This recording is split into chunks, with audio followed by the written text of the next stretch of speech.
Merci, Mike. Bon, je vais commencer avec ça. Ça va bien, tout le monde? Good, good. Content d'être ici ce soir.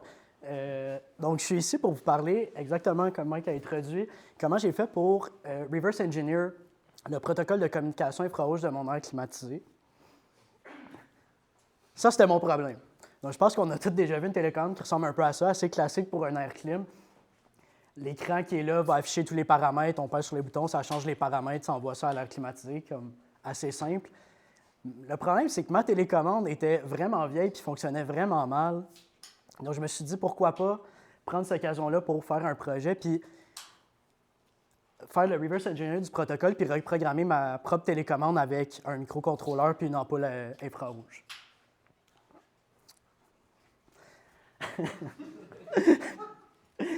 Fait qu'un petit background sur moi avant qu'on rentre dans le vif du sujet. Je suis développeur back-end chez une compagnie qui s'appelle Algo Design. Je travaille majoritairement sur nos API, intégration avec les partenaires, puis le tooling de développeurs à l'interne.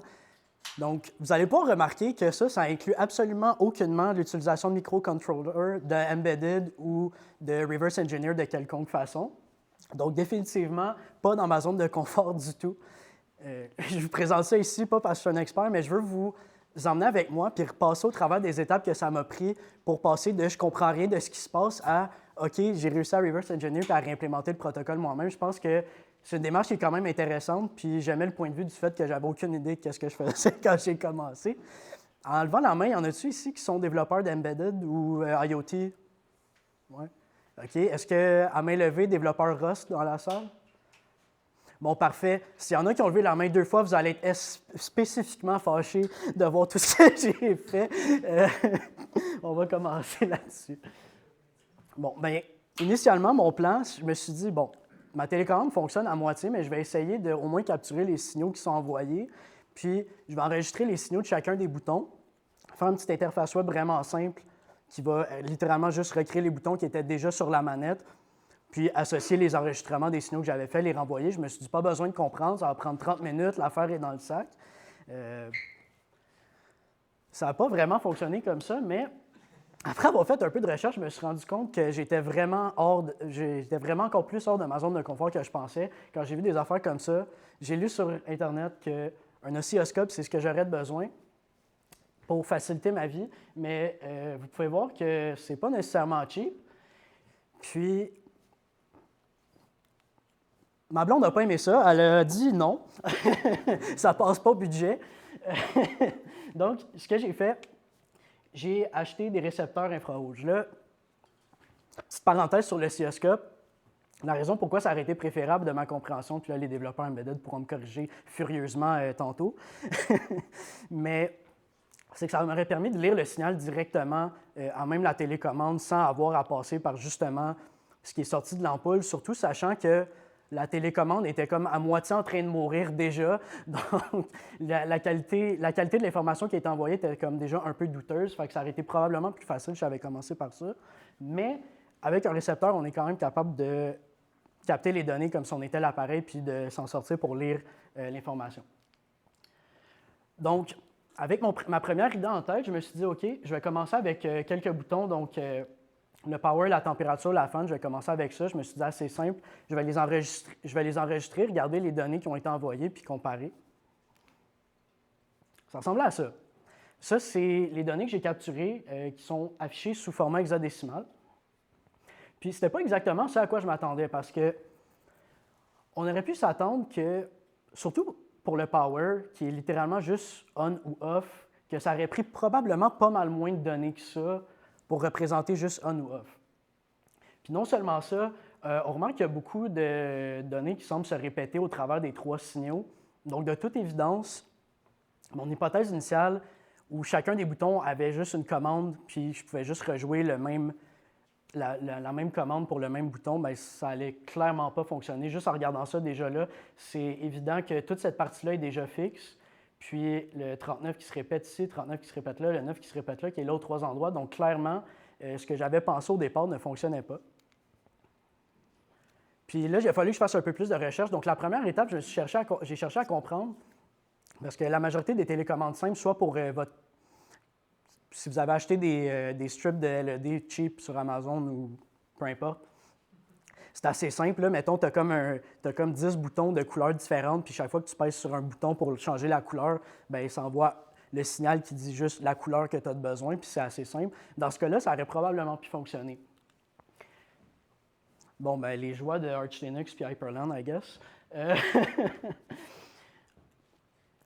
En gros, ce qui se passe, c'est que la télécommande, on se rappelle, il y a le petit écran dessus. Cet écran-là, ce qui sert, c'est à l'utilisateur de représenter l'état courant de l'air climatisé. Donc, ce qui arrive, c'est que on veut tout le temps que l'état qui est sur l'écran représente qu'est-ce que l'air climatisé est en train de faire en ce moment. Par contre, pour avoir cette synchronisation-là, pour pas que ce soit quelque chose de super complexe et pas fiable, parce qu'on sait que c'est infrarouge, right? Fait qu'il faut que tu pointes directement. S'il y a un problème, bien, c'est très facile de juste perdre le signal. L'air climatisé ne le reçoit pas, puis là, ça va s'updater sur la télécommande, mais ça ne se reflète pas nécessairement par l'état de l'air climatisé. Donc, pour éviter d'avoir une solution de synchronisation très complexe, pas fiable, puis probablement coûteuse, ce que la majorité des manufacturiers font, c'est qu'à chaque fois que tu vas peser sur un bouton pour changer un paramètre de ton air climatisé, bien, ils vont juste renvoyer tous les paramètres. Fait que ce que ça fait, c'est que si jamais l'air climatisé n'a pas reçu toutes tes commandes, bien, tous les paramètres qui ont été modifiés sur la télécommande vont être envoyés parce qu'à chaque fois qu'on pèse sur un bouton, on renvoie tout. Donc, comme ça, on s'assure que ce qui est sur la télécommande reflète exactement ce qui est sur l'air climatisé. Donc, c'est pour ça qu'on voyait qu'il y avait beaucoup de données qui étaient répétées pour tous les signaux. Fait que là, c'est bien beau de comprendre ça, mais là, la prochaine étape, je me suis dit, OK, bien, visiblement, il va falloir que je comprenne un peu plus qu'est-ce qui se passe. Un protocole infrarouge, c'est quoi? Comment est-ce que ça communique? Bien, en gros, ce qui se passe, c'est qu'on a des données qu'on veut envoyer à notre appareil, right? Bien, ces données-là, il faut les représenter d'une certaine façon, puis la seule manière qu'on a de faire, c'est soit d'allumer ou d'éteindre l'ampoule. Puis ça ressemble pas mal à du 1 puis du 0, ça, si on y pense un petit peu. Donc, ce qu'on fait, c'est qu'on va utiliser l'ampoule pour faire du binaire. Donc, on va allumer et éteindre l'ampoule de manière successive pour représenter nos données sur un format binaire. La majorité des protocoles infrarouges, la manière qu'ils vont fonctionner, quand l'ampoule est allumée, on va commencer un nouveau bit, puis ensuite, on va servir de la durée à laquelle on l'éteint pour représenter soit un 1 ou un 0. Donc, on va choisir une convention pour notre protocole. Disons, on va éteindre l'ampoule pendant 500 microsecondes. Ça va représenter un 0, puis on va l'éteindre pendant 800 microsecondes. Mettons, c'est des chiffres qui n'ont pas rapport, c'est trop proche, mais ça va représenter un 1. Donc, c'est de là que vient le short gap, le long gap, là, ce qu'on appelle le logical 0, logical 1. C'est une représentation logique d'un 0 et d'un 1, mais sous format de durée d'ampoule éteinte. C'est un peu abstrait. Une visualisation, ça a l'air un petit peu de ça.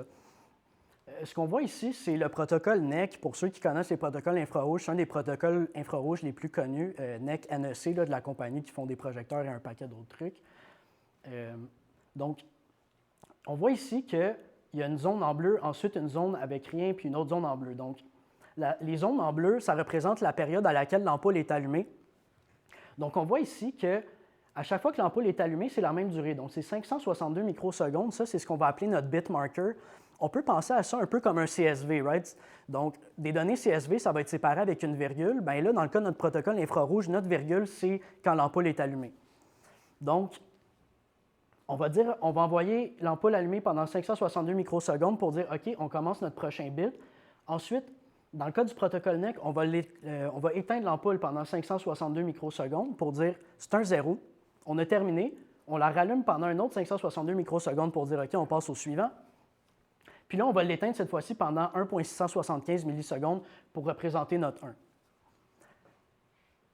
Là, ça, c'est important pour la suite. Fait que j'aimerais savoir, est-ce qu'il y a des questions? Est-ce que c'est logique ce que j'ai dit? Est-ce que c'est clair? Oui?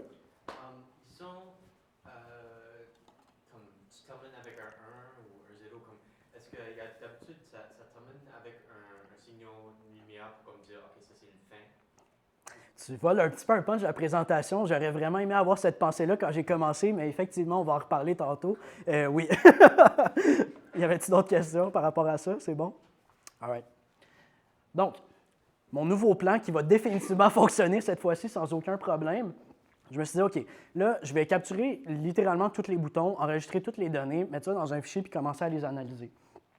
Sachant que tous les paramètres sont renvoyés à chaque fois, Ce qu'on cherche à faire dans ce cas-là, c'est identifier quel segment de nos données représente quel setting de l'air climatisé sur notre télécommande. Donc, ce qu'on veut, c'est faire le mapping de OK, ce bouton-là va changer telle partie dans nos données. Une fois qu'on a ce mapping-là, ça va être plus simple de refaire le chemin inverse puis de reconstruire le message. Donc, c'est avec ça que je me suis dit, OK, cette fois-ci, on va partir avec ça puis on va voir où est-ce que ça s'en va. How hard can it be, right?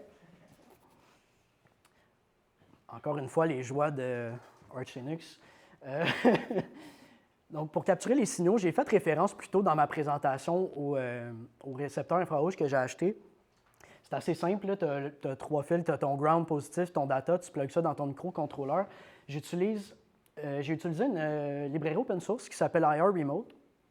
Cette librairie-là, je m'en suis servi pour recevoir les données parce que ce qui est vraiment cool avec cette librairie-là, c'est qu'ils vont essayer automatiquement avec les données que tu leur envoies de te dire si c'est un protocole qu'ils connaissent déjà, puis dans ce cas-là, ben, tu peux référencer l'implémentation, puis tu as déjà tout le protocole de fait. Donc, malheureusement, je n'ai pas eu cette chance, visiblement, vu que je suis ici ce soir. Mais là, c'est un peu coupé, malheureusement, mais en gros, ce qu'on fait, c'est qu'on fait juste y demander dans la loupe d'exécution d'attendre qu'il y ait des données, puis quand il y a des données, de nous imprimer dans la console série les informations qu'il est capable de déterminer. Si c'est un protocole connu, il va nous le dire. Si ce n'est pas un protocole connu, il va essayer de nous donner une approximation des timings. Fait que les timings qu'on a vus plus tôt dans le graphique, il va essayer de nous donner une approximation. Là, comme je disais, la télécommande ne fonctionne pas très bien. Fait que déjà en partant, c'était un peu iffy. Puis, même en général, quand tu vas faire ça, tu vas avoir plusieurs choses qui vont rentrer en compte. La luminosité dans la pièce, la qualité de ton récepteur, la distance. Il y a plein de choses qui affectent ça. Fait que les lectures ne sont pas précises. Ça va être un best effort de l'approximation. En général, la majorité des appareils, ils ont quand même une bonne marge de manœuvre. C'est pour ça que le 0, c'était 562 microsecondes, puis le 1, c'était 1,675 millisecondes. Ils se donnent une bonne marge de manœuvre entre les deux. Donc, en règle générale, ça se passe quand même assez bien, même si on n'est pas super précis. Donc là, j'ai commencé à les capturer. Je vais vous emmener avec moi dans quelques-unes des captures pour essayer qu'on voit qu'est-ce qui s'est passé au fur et à mesure. Donc, premier que j'ai essayé, le plus simple, on-off, en changeant aucun autre paramètre sur ma télécommande, c'est les captures que j'avais. Je l'ai faites quelques fois. Encore une fois, en format hexadécimal. Donc, j'avais le 439 à la fin ici, puis le 431. Donc, déjà, je pouvais supposer que à la fin ici, dans mes données, c'était réservé à l'état on ou off de l'air climatisé. Ensuite, j'ai fait la même chose pour la température. Là, c'est un peu plus intéressant. On peut remarquer qu'encore une fois, il y a le 9 à la fin, donc l'air climatisé était allumé au moment que j'ai pris ces captures-là. Puis là, on voit ici, si on part de la fin, la troisième, ici, on passe entre 5, 6, 7. Puis avec mes tests, ça va entre 16 et 30 degrés Celsius, mon air climatisé. Pour ceux qui utilisent les Freedom Unit, je ne sais pas.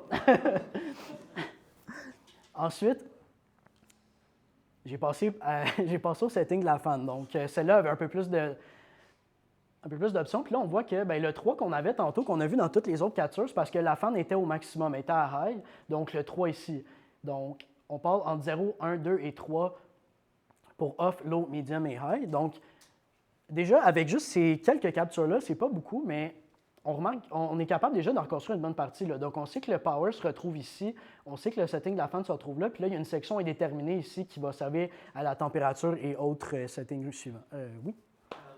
Tu veux retourner à l'eau? Celui-ci, oui.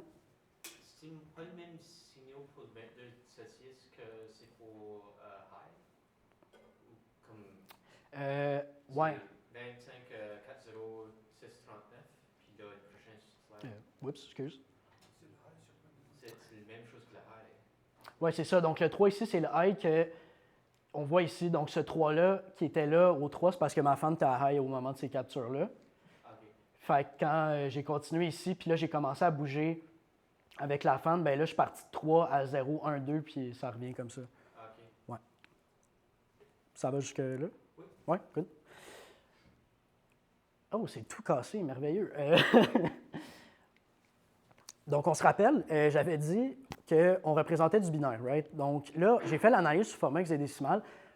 On pourrait commencer directement dans le binaire, mais c'est un petit peu plus difficile à lire parce qu'on voit qu'il y a quand même beaucoup de données. Puis en général, au moment de tes captures, tu t'intéresses juste à une petite partie. Ça fait beaucoup plus de trucs à lire au travers. Donc, l'analyse initiale, je l'ai fait sous format hexadécimal pour me simplifier un peu la vie. Puis après ça, j'ai été confirmer mes théories, en fait, en le transformant en binaire. Donc là, je m'excuse un petit peu du formatage qui s'est brisé, là, mais donc le 25.40.439, puis ensuite le 25.40.431, bien, ce qu'on voit, la seule différence, c'est si on part de la fin en assumant que la fin ici, c'est l'index 0, bien, au troisième index ici, le 1 et le 0 vont flipper dépendamment de si on met l'air climatisé à on ou off, donc 1 étant on, 0 étant off. Assez simple. Donc là, ça revient à la question que tu m'as posée tantôt puis qui a volé un peu le punch. Là, rendu à ce moment-là, j'ai pas fait tous les settings, là, ça ne sert à rien, on a compris un peu l'idée, mais j'ai passé au travers de tous les settings, j'ai fait mon analyse en hexadécimal, ensuite je les ai mis en binaire pour confirmer puis vraiment m'assurer de quel index je me servais pour chaque paramètre. Puis là, ce que j'ai fait, c'est que j'ai écrit mon propre code pour essayer de reconstruire ça, puis de l'envoyer à la climatisée, mais là, ça ne fonctionnait pas.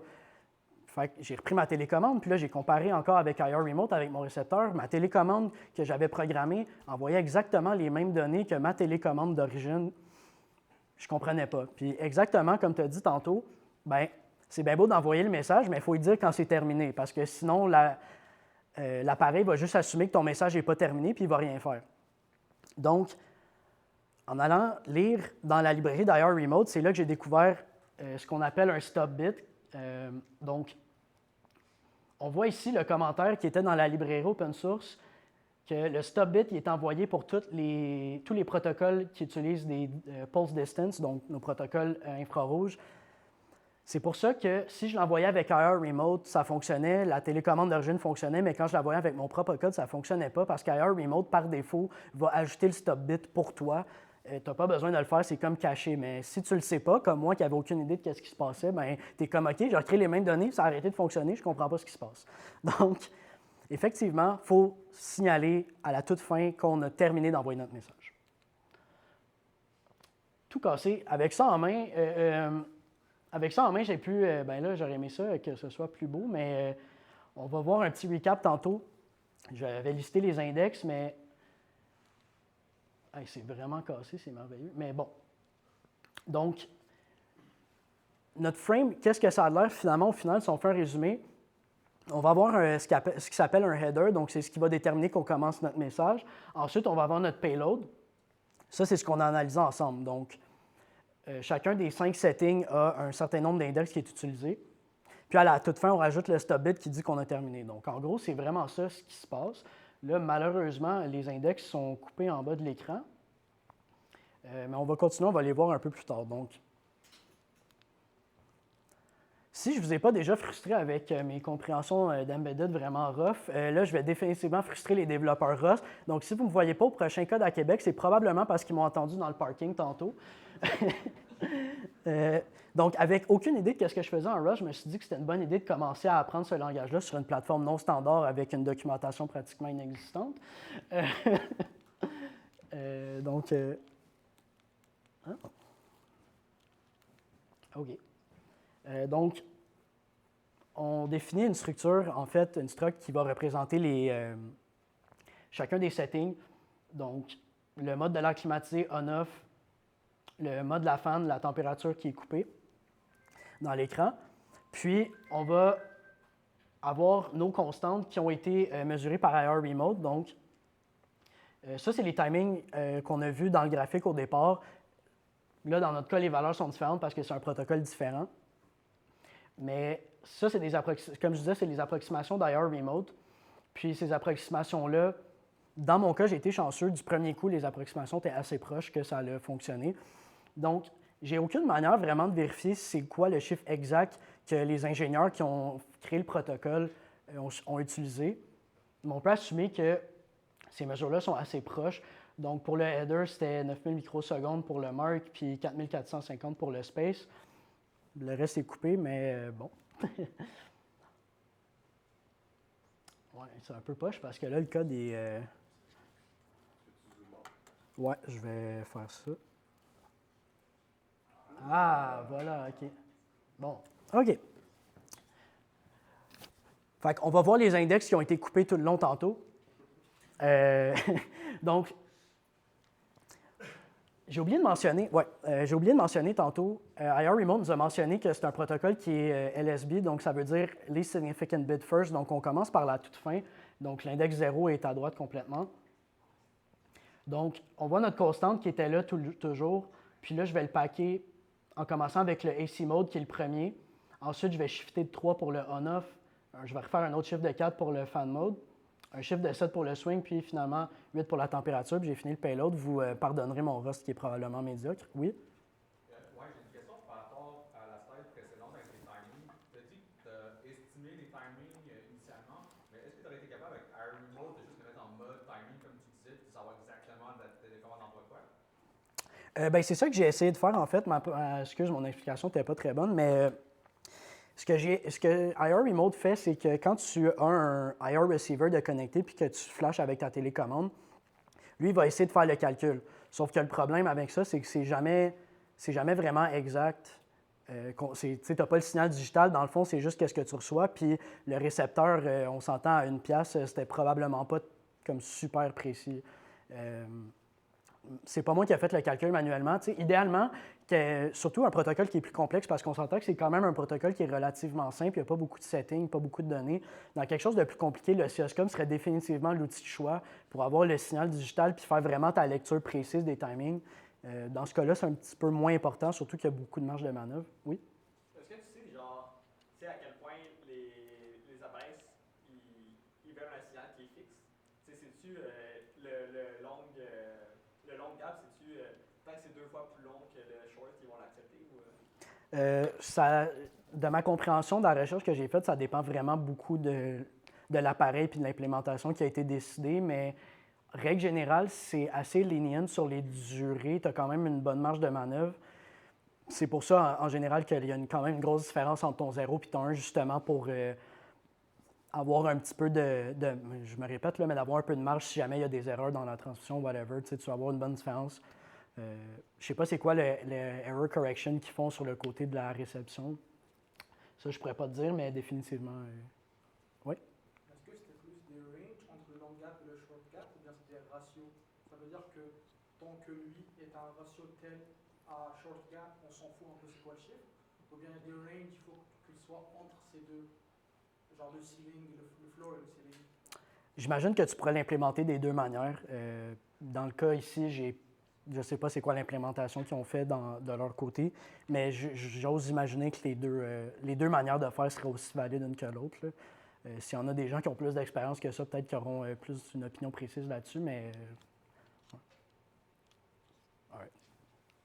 Donc, ouais, c'est ça. Donc, ça, c'est les timings approximatifs qui ont été mesurés par IR Remote. Donc, c'est ça. On a une différence. Le header, il y a des timings particuliers pour annoncer le début. Puis ensuite, tout le reste du payload, incluant le stop bit, vont utiliser les mêmes choses. Donc, le bitmark, qui est notre séparateur qu'on parlait tantôt, va toujours être de 650 dans notre cas. Puis ensuite, pour faire la distinction entre le 1 puis le 0, le 1 va être de 1650, puis le 0 va être de 550. Donc, ça, on l'a vu. Donc, quand on l'encode, là, maintenant, on a les données. Il faut les encoder sous forme de signal. Donc, on commence avec le header. Donc là, on va voir le high et le low font référence à quand l'ampoule est allumée ou éteinte. Donc, high étant allumé, low étant éteinte. Donc, on commence avec le header, avec les timings qu'on a discutés. Le payload, le significant bit first. Donc, on commence par la fin, puis on fait notre distinction ici, comme on parlait, entre le 1 et le 0. Puis, on finit avec le fameux stop bit, qui est juste, on allume l'ampoule une dernière fois avec un dernier séparateur pour marquer la fin, dans le fond, de nos données. Ça ressemble un peu à ça. Encore une fois, c'est la première fonction Rust que j'ai écrite. Donc, ça va être un signal de durée fixe, tout le temps 37. On va commencer notre signal en ajoutant notre header. Donc, on définit la durée du pulse high et la durée du pulse slow dans ce cas-là. Une fois que ça c'est fait, on peut passer à notre payload. Donc là, on va itérer dans le fond au travers de tous les settings. Puis on va décider si on veut représenter un 1 ou un 0, puis choisir le timing en conséquence de ça, puis l'ajouter à notre signal à la position où on est rendu. Donc, toujours le même bitmark pour chacun des bits, puis le low, ben, c'est ça, dépend de si c'est un 1 ou un 0.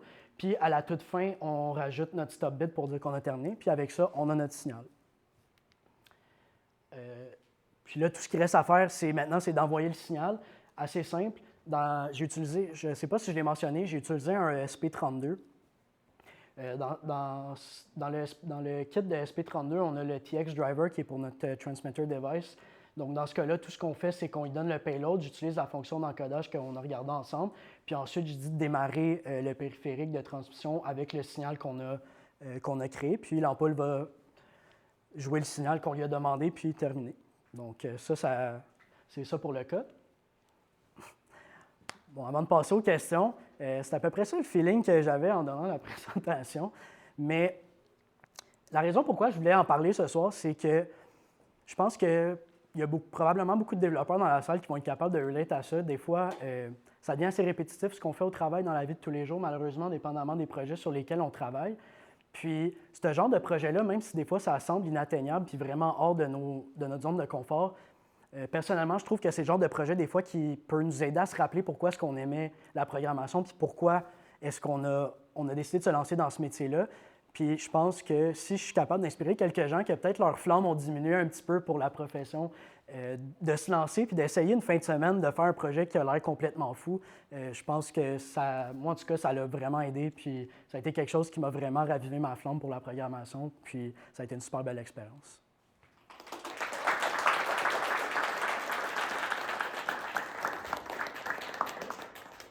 As-tu réussi finalement à remplacer ta télécommande? Oui, j'ai réussi. Ah, Oui, j'ai réussi. La conclusion, c'est que ça a fonctionné. Oui, dans le fond. Si le payload est de taille fixe, c'est pourquoi il y a un stop bit à la fin?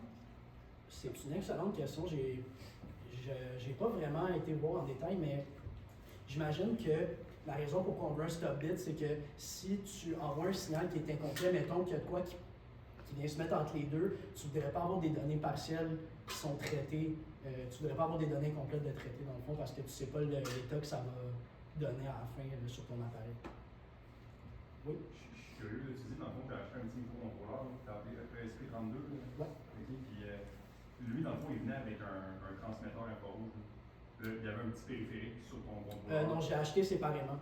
Fait que tu as acheté un récepteur et un transmetteur aussi. Oui, Exact. Puis je suis curieux, mettons, là, tu dis que ta blonde avait utilisé l'air climatisé. As-tu fait un espèce de case là, ou quelque chose de cute, ou bien c'est juste straight up un microcontrôleur? Malheureusement, j'ai la photo sur mon téléphone. S'il y en a qui veulent voir après la présentation, je vais vous montrer. Je n'ai pas pensé de l'ajouter dans la présentation. Mais oui, j'ai imprimé un case avec mon imprimante 3D. C'est tout cute. C'est collé sur le côté, on ne le voit pas. C'est bien nice. Okay. Ça l'a passé au conseil, ça. Oui. Je sais pas. J'ai remarqué que quand tu fermes l'air climatisé, il envoie quand même tous les réglages. Ouais. C'est bizarre. Sais-tu si l'air climatisé fait quelque chose avec ça? Est-ce qu'il se rappelle la prochaine fois? Bien, ce qui va arriver, c'est que tu vas l'éteindre, puis quand tu vas la rallumer, il va encore renvoyer tous les paramètres. Donc, c'est quoi qui a changé sur la télécommande, il va renvoyer le set de paramètres au complet en même temps de la nuit. Fait que théoriquement, ce que tu peux faire, c'est fermer l'air climatisé, te retourner de bord, changer comme tous les settings de la télécommande, te revirer, refaire on, puis il va tous les renvoyer puis se mettre à ces settings. C'est ça que je voulais dire, comme quand tu fermes, ça sert à rien de renvoyer les paramètres parce qu'il va les renvoyer avec vos. Ça sert à rien, mais ça sert au fait que si tu n'envoies pas tous les paramètres d'un coup, ben, tu vas être obligé d'avoir un autre mécanisme de synchronisation pour que l'état qui est affiché sur l'écran de la télécommande soit en synchronisation avec l'air libre. C'est vraiment beaucoup de complexité, puis c'est moins fiable. Donc la solution qu'ils ont trouvée la plus simple et la plus fiable, c'était juste tout le temps tout envoyer. Puis on s'entend, c'est pas très gros, là, c'est 37 bits. Fait. Oui? Ouais, je suis curieux, t'as-tu vérifié si genre les Freedom Units, ça changeait le message envoyé ou... C'est calculé avec un offset dans le fond, fait que c'est les mêmes données, c'est juste que c'est un offset de la température. Donc, le 0 est en 16 degrés Celsius, puis whatever que 100 Fahrenheit, puis c'est un offset après plus 1, 2, 3, comme ça. Fait que c'est exactement le même payload, peu importe l'unité. Okay. C'est la manette qui fait la conversion. Je pense que la configuration est du côté de l'air clim à ce niveau-là, mais la télécommande envoie tout le temps le même le même setting, mais c'est dépendamment que ce soit Celsius ou Fahrenheit, c'est de la manière que c'est traité que ça va être différent. Oui. Peut-être le déjà mentionné, puis je m'excuse si c'est le cas, mais ton Raspberry Pi, comment tu fais? Est-ce que c'est actually comme ça que vous contrôlez la clim à 100% en ce moment? Ce que j'ai fait, c'est que tu peux avoir un serveur web qui est hosté directement sur ton ESP32. Donc, j'ai embeddé dans mon binary un HTML, CSS, JS qui est modifié, puis avec ça, je peux aller sur mon téléphone. C'est la prochaine question. Est-ce que vous avez une app genre de votre maison pour contrôler tout via ça? Ouais, je peux sortir. J'ai une photo de l'interface. Pendant que je la sors, il y avait tout ça. Ouais. Ça, il y a une question pour compléter aussi avec dans le fond, c'est que ta fan, elle renvoie rien à la manette. Elle fait juste recevoir les datas. Ouais, exact. C'est one way. C'est juste la télécommande. C'est pour ça que tu es obligé de tout renvoyer. Parce qu'il n'y a aucune idée de la télécommande, elle n'a aucune idée de ce qui se passe. C'est ça. La télécommande, elle sait rien. C'est ça. Exact. Ouais. Ça m'a fait penser, tu achètes un nouveau contrôleur, mais pourquoi tu n'as pas acheté dans le fond un Raspberry Pi parce que ça est pas mal plus facile à utiliser. Puis tu aurais eu des pins pour le connecter à ton transmetteur un peu de la même manière, j'imagine. Ben, j'ai acheté ce qu'ils appelle un DevBoard, fait qu'il y avait déjà toutes les pins dessus. Okay. Puis j'en avais deux pour 10$, puis un Raspberry Pi, au moment où est-ce que j'ai voulu commencer le projet, il y avait encore une fois un shortage, puis c'était genre 100$. Okay. La décision était vraiment monétaire. Ouais. Ton receiver, là, que tu as utilisé pour décoder le protocole en premier, là, il se connectait-tu sur un desktop ou tu l'as connecté sur un SP32 puis la ligne, tu l'as conduit ton programme qui utilise la ligne à un remote, tu l'as conduit sur un SP32 ou c'est. Ben, pour cette partie-là, avec un remote, j'ai utilisé Arduino IDE. J'ai plugué le board dans mon laptop, puis je l'ai flashé. Comme ça. Ah, c'était un board, le receiver. Ouais, c'était un board. Oui. Au début de ta présentation, tu disais que tu voulais juste capturer le signal et le répliquer. Donc tu voulais juste faire marcher une télécommande en somme. Donc tu n'avais pas projet de reverse engineer dans la télécommande. Non, initialement, c'était pas l'idée. Puis ça a été comme par nécessité, puis par curiosité en même temps. Une fois que j'ai réalisé que je pouvais pas juste enregistrer puis le jouer. Mais tu as cherché, genre juste acheter une nouvelle télécommande? Oui, sauf que mon appartement a été bâti en 1945, puis l'air climatisé est clairement pas d'origine, mais elle est clairement pas jeune. Elle était blanche et rendue jaune-brun. Il n'y avait aucune information, même le numéro de série, ça retournait absolument rien, même sur le site du manufacturier. Fait non, malheureusement. Oui.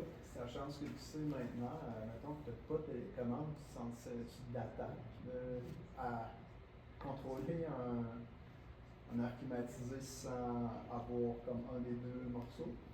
Ben, sans la télécommande, je t'avoue que c'est assez difficile parce que là, tu n'as rien vraiment. Là, ce serait comme. Mettons, avec la DOCS, tu sais que la télécommande elle fonctionne sous tel protocole, puis là, tu peux. Ouais, c'est ça. Là, tu as un point de départ avec la télécommande. Je t'avouerais que je serais curieux de voir qu'est-ce qui serait possible de faire si ça. Une des deux pièces manquantes. Oui, c'est ça. Ça serait intéressant de voir qu'est-ce qui peut être fait pour ça. Parce que vu que l'air climatique, comme on mentionnait tantôt, elle renvoie rien, oui, ce serait intéressant. Tu bouges un bit à la fois puis tu regardes comment son state. Ouais, c'est ça. Essaye un. Tu fais du fuzzing. Ah ouais. Là, tu fais le code là-dedans. Tu fais ça, c'est. On va vous dire